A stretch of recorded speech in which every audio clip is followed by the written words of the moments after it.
अच्छे से रिसर्च करा, मालूम पड़ा ये तो सब काला है। And I was shocked. पहला मिथ क्या है, वो लोग 30 बच्चे पढ़ाते हैं, ये गलत है। 5 दिन के पूरे सेशन में मैं 5 दिन से यही चीजें पढ़ रहा हूं। बहुत सारे मैंने रिसर्च देखी, बहुत सारे न्यूज़पेपर्स को पढ़ा, बहुत सारी यूट्यूब की मैंने वीडियोस देखी, उसके बाद मैं आपको ये बातें बोल रहा हूं कि वो 30 बच्चे नहीं पढ़ाते। मुझे भी पहली बार मालूम पड़ा वो हजारों बच्चे पढ़ाते हैं, 30 बच्चे नहीं। ठीक है, पहली बात तो। और उन 1000 बच्चों में से 30 बच्चों को वो सेलेक्ट करते हैं।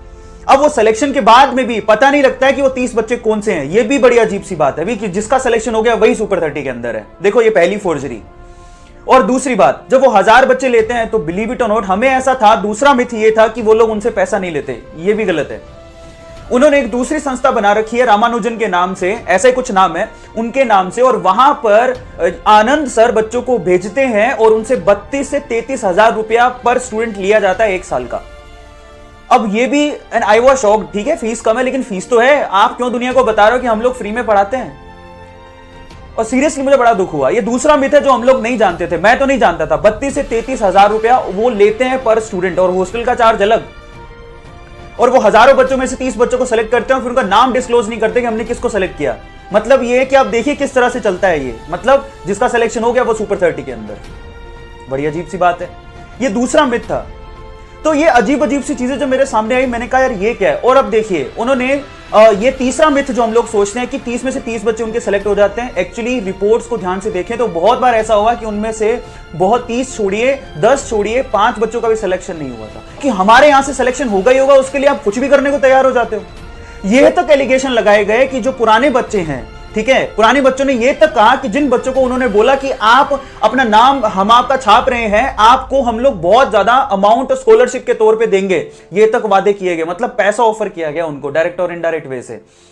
अब आप सोचिए कि सिर्फ इस बात को मनवाने के लिए कि हमारे यहां से 30 में से 26 बच्चे, 25 बच्चे सेलेक्ट होते हैं हर साल, उसके लिए उन्होंने गलत कदम उठाने शुरू कर दिए।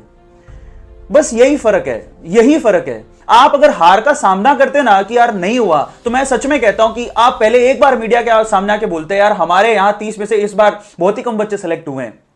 बच्चे ये तक कह रहे हैं कि मूवी में रोल दिलाने के एक लालच देके हमारा नाम छापा जा रहा है कि हम आपके रोल दिलाएंगे मूवी के अंदर, आप अपना नाम दे दो। ये हालात हैं। और सच्चा हीरो कौन होता है? सच्चा हीरो वो होता है जो अपनी हार को स्वीकार करे। आज नहीं तो कल आप जीतते। आपने झूठ का सहारा क्यों लिया?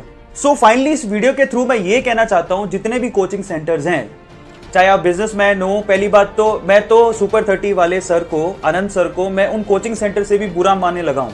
क्योंकि कम से कम वो ये तो कहते हैं कि हम तो बिजनेस करने आए हैं, हम तो बिजनेसमैन हैं, हम तो पैसा कमाने आए हैं।